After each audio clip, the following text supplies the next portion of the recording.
In this next video, which is part of the Chinese Medicine and Your Child series, we are going to explore the lung energy system of your child. I want to be very clear from the start that when I use the phrase lung energy and your child, I am referring to your child's energy devoted to the functions of the organs and channels, not just the physical organs known as the lungs themselves. This is a very important distinction because I don't want you to be confused by the words I am using. The lung energy circuit or reservoir of energy in charge of the whole lung system is what I am talking about. As you will see, the various functions and categories that the lung energy circuit is in charge of within your child's energy system brings to light the fact that what we are talking about is a more all-encompassing range of activities and jobs rather than just the function of breathing and respiration, which is the obvious physical function of the lung organs, which are part of the overall energy system of your child. This figure shows the interdependence of your child's lung energy system with the other three contributing circuits, the large intestine, the stomach, and the spleen. The surrounding topics and symptoms on the puzzle pieces are just a small sampling of what the collective functions of these four organ and energy circuits are according to the Chinese medicine system. Remember that from an energy perspective, everything is interchangeable and dynamic, meaning the underlying system will seek to balance, or juggle as the case may be, all of the energy components in real time. For this section, we will focus in on the lung energy and your child specifically, but keep in mind there is not a distinct boundary between the lungs, spleen, stomach, and large intestine meridians. They are all part of one continuous flow or subcircuit of energy within your child's system. According to the Chinese medicine system, the following functions are mostly the responsibility of your child's lung energy circuit. In the figure you can see I have listed lung energy functions like breathing, defensive energy, skin and surface structures, blood flow. There's a very important link with the large intestine organ and meridian, the nose and the throat, and the emotions of sadness, grief, and mood. The next figure shows typical respiratory symptom patterns that I have seen in my practice over the years.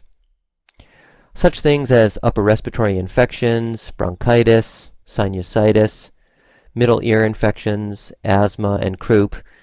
These respiratory conditions and symptoms are all well known to both pediatricians and parents alike.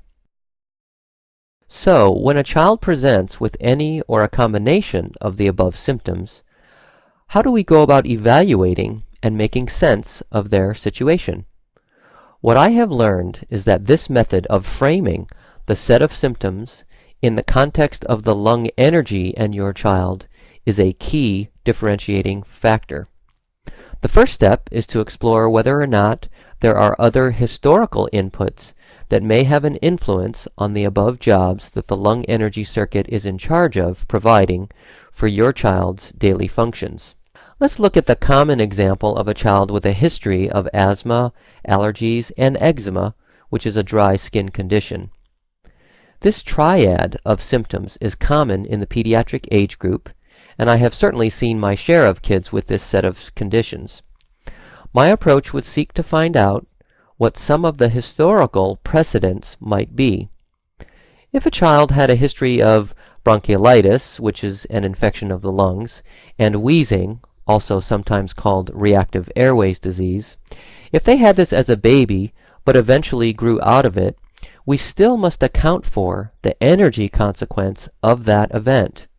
In other words, it is very likely that the child is expending energy from a preventive standpoint now, even though the episode and the physical involvement is no longer taking place. From the child's energy system's perspective, which do you think is more important? The health and well-being of the lungs themselves, which need to provide continuous and ongoing breathing, or keeping up with the hydration or moisture level of the skin to prevent eczema? Of course, the answer is that the lungs are more important than the skin in this situation.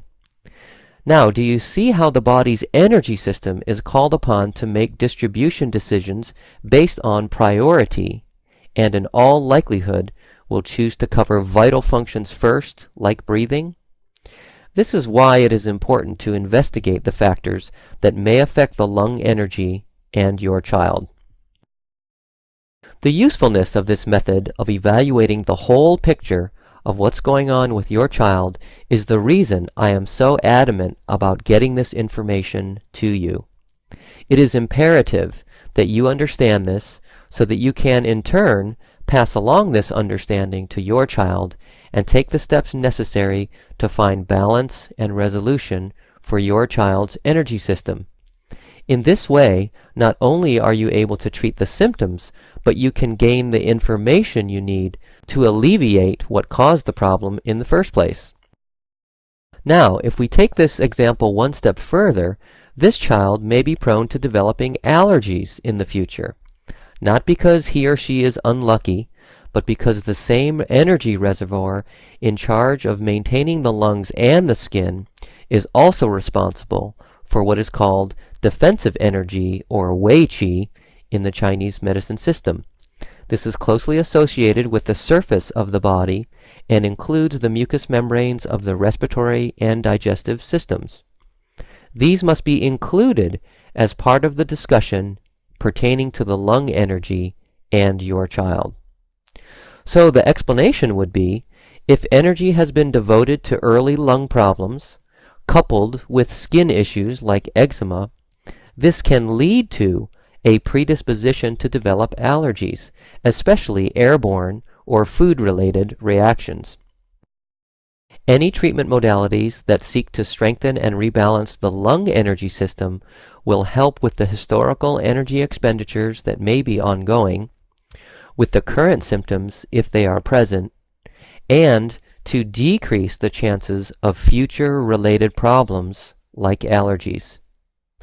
To recap this discussion, the energy medicine way of looking at lung energy in your child is to evaluate the historical experiences that may be related to current symptoms, recognizing that the body as a system is called upon to make energy distribution decisions based on priority and the need to maintain vital functions. In addition, the potential to prevent or anticipate the possibility of new symptoms cropping up in the future is something I want all parents to know is possible using the energy medicine approach. Thanks for watching this episode on the lung energy and your child. For more information, visit my website at www.principlesforparents.com. I'm Dr. Peter Hanfileti, and I look forward to seeing you on the next episode.